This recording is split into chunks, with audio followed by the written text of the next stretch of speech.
My name was Clara von Winston, the youngest daughter of Duke Winston of the South. But 3 years ago, I abandoned that identity to marry a man.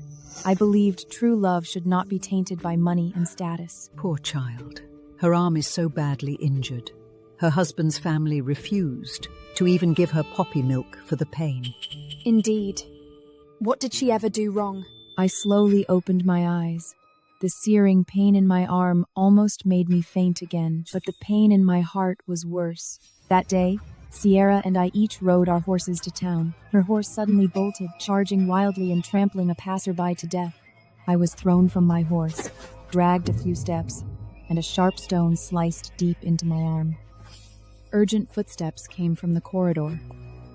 I propped myself up and got out of bed barefoot, wanting to see what was happening. At the other end of the corridor, I saw that familiar figure. Darren. My husband, Count Darren Blackwood of the North. The man I gave 3 years of my youth to love. But the next second, he hurried past, without even a glance at me. I followed him to the next room. Sierra lay on the bed, her wrist wrapped in gauze, crying like a victim. Clara, perfect timing. Go to the Lord's court and turn yourself in. Say you were the one riding the horse that killed that passerby. What? Only you and Sierra were riding together. You'd better take the blame for her. I was trembling. For 3 years, they treated me like a servant. I endured it. But now they want me to go to prison? I'm sorry. It's all my fault. I'm willing to go to prison for my sins. But I'm carrying Darren's child. A bolt from the blue. That passerby is already dead. Compensation is not a big deal. Someone must take responsibility. You've been married to my son for 3 years, but you haven't born a child. We need an heir. 3 years. Darren never touched me. How could I possibly be pregnant? A woman who can't bear children doesn't belong in our family. Sierra is now carrying our heir. She felt so guilty she tried to slit her wrist. Can't you do this small favor for her? I looked at Darren, hoping he would say something. I will give you 50,000 gold notes as compensation for you taking the blame for Sierra. 50,000 gold notes to buy 3 years of my suffering, to buy my innocence, to buy me going to prison. 50,000? You're so generous. I tore the gold notes and slapped Sierra across the face.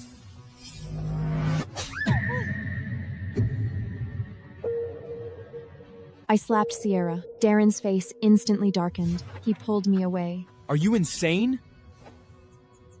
You wanted me to go to prison for her, and all I did was slap her.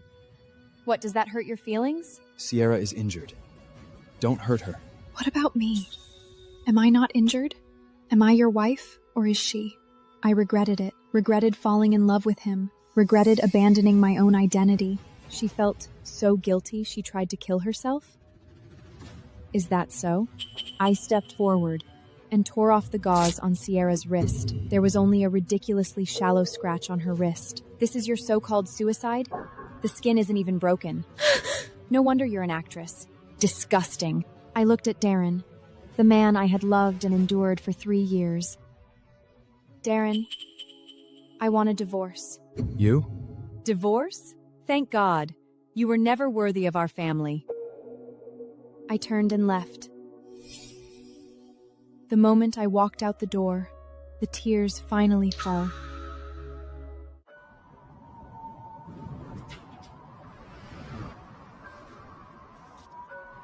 The cold wind was biting. I stumbled through the snow. The wound on my arm had reopened, blood seeping through the bandages, but I couldn't feel the pain. 3 years ago, I abandoned the family name Winston for him. I thought true love didn't need money or status. I was wrong. From my bodice, I took out the copper ring. It was my mother's keepsake. I gently turned the inner ring. On it was engraved the secret code of the Winston family. My father, I miss you. Come get me. Before I could finish, my vision went black. I collapsed in the snow. In my daze, I heard hoofbeats coming closer. Each beat felt like it was stepping on my heart. Someone dismounted. A pair of strong arms lifted me up. Silly girl. You've finally come to your senses. That voice. It was Nathan, my second brother, the Duke of Winston. When I woke up again, I smelled a familiar scent, the rose fragrance unique to Winston Manor. I'm home. The door was pushed open, and it was my father, the old Duke Taylor von Winston. Clara. Father. I threw off the covers and rushed into his arms. The tears wouldn't stop. I thought you would never come back. Father, Clara finally came home. Don't start crying. Nathan leaned on the doorframe. His tone was impatient, but his eyes were red. She needs a good meal, not watching you crying. I laughed through my tears. 3 years ago, for Darren, I ignored my family's objections and married that northern earl. I thought true love conquered all. Now I understood. True love didn't make you abandon your family. True love didn't make you suffer in silence. Aaron, my third brother, is not good with words. He just silently removed the bones from the fish and put it in my bowl. Eat more. You've lost weight. Thank you. Clara, I have decided to hold a homecoming banquet to formally introduce you to all the nobles of the realm. Father, isn't that a bit too grand? I want the whole kingdom to know that the youngest daughter of the Winston family is back, and I will invite the Blackhoods. When Nathan said this, a cold glint flashed in his eyes. On the day of the banquet, I will show them who the woman they abandoned really is. At the same time, the North, Blackwood Manor, Darren Blackwood, my former husband, was standing in the bedroom I once lived in. Where are her things? Lady Alora ordered them all thrown away. The room was empty. Only the marks on the wall proved someone once lived there. Darren walked to the window and picked up the silver goblet. He rarely drank, only when his mind was in turmoil. 3 years. Over 1,000 days and nights. He never spent a single night in this bedroom. He lived in another manor on the other side of the estate. Every night, I lay alone in this bed, waiting for him. He never came. My lord, there's something I've been wanting to tell you. Speak. Lady Clara never spent a single gold coin you gave her. What? This lobster soup tastes like shit. Clara's was 100 times better. Get out! Elora, my former mother-in-law, was throwing another tantrum. She was never satisfied with anyone, except Sierra. Clara used to cook? She married into our family. Serving me is only right. I hired so many servants. Why did she have to do it? What's wrong with you lately? Why are you always defending that bitch? Darren didn't answer. He turned and left, walking into the study.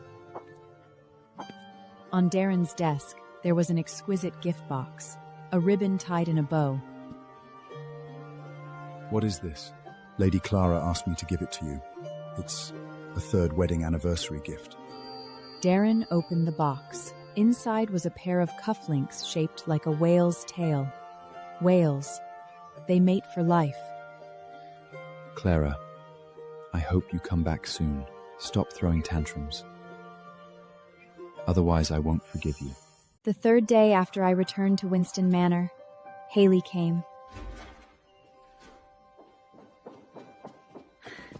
Clara! You finally came to your senses!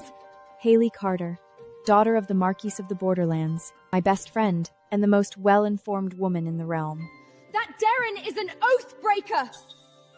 Even the birds in the forest have more loyalty than him. Haley, enough. Not enough? I want to curse more! Do you know what makes me most angry? You suffered for him for 3 years, and he let that woman get pregnant.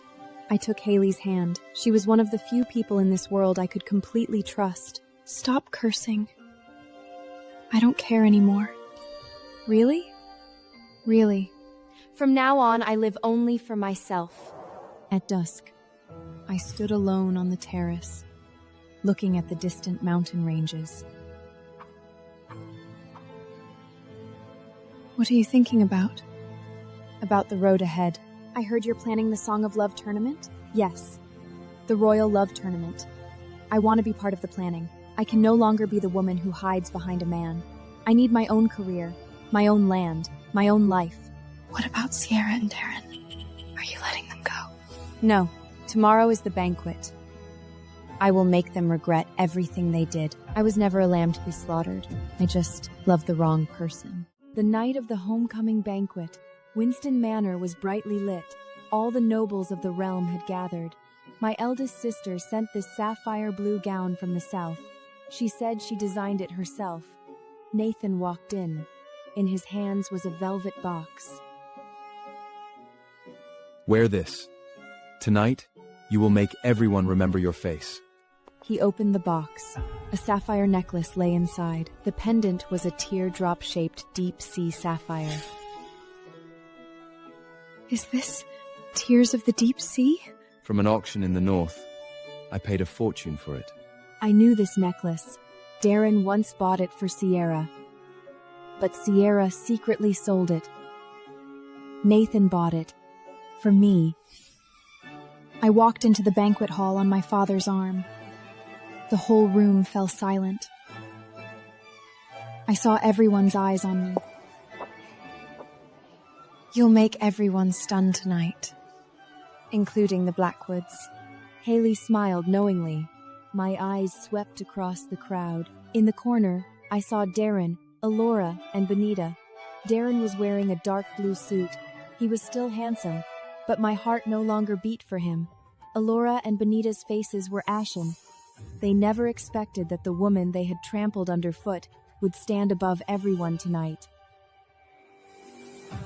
I took a deep breath. Then, Benita's shriek pierced the air. That necklace! It belongs to my family, the Blackwoods! Tears of the Deep Sea was Darren's gift to Sierra. You stole it!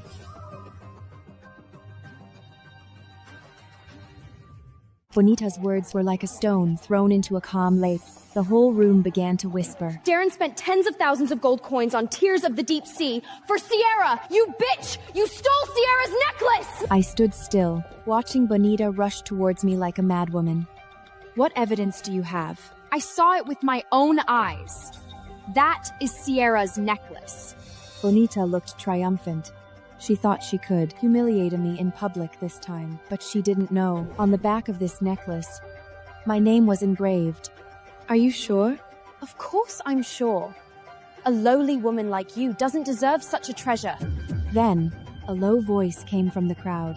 Who doesn't deserve it? Nathan stepped forward. He was wearing a black suit, like a panther about to pounce. I purchased Tears of the Deep Sea at an auction in the north. I am the Duke of Winston. I spent my own money. Does who I give my necklace to need your approval? The whole room fell into dead silence. Bonita's expression shifted from triumph to terror. She never imagined that Nathan would publicly defend her. I walked up to Bonita. The candlelight of the banquet hall reflected off the gem on my chest. Are you sure you want to make a scene in public? On the back of this necklace, my initials are engraved. Shall we have it inspected in public? Bonita took a step back. Her lips were trembling. Then, my father, Duke Taylor, slowly walked up the steps. Everyone, tonight I have an announcement to make. Bonita slunk back to the corner. Elora held her hand, the two whispering, their faces ugly. Darren stood still. When he saw me, he frowned. 3 years. This was the first time he had ever truly looked at me. But what he saw was no longer the woman he could push around. Distinguished guests, thank you for coming tonight. My father's voice was steady and powerful. Everyone's eyes turned to the dais. Tonight, I officially present to all of you my youngest daughter, Clara von Winston. She will inherit 1/3 of the territory of the Duchy of Winston. At the same time, she will serve as the branch head of the Northern Merchant Guild. The whole room erupted. How is this possible? No! The sound of a wine glass hitting the floor was sharp and piercing. It was Darren. His glass shattered at his feet. Red wine splashed on his boots. He didn't even notice. Elora's mouth opened and closed. Like a fish washed ashore, Bonita gripped her mother's arm, her knuckles white. Everyone was looking at me. Shock, envy, fear, calculation, all kinds of eyes. And I stood on the dais, watching them,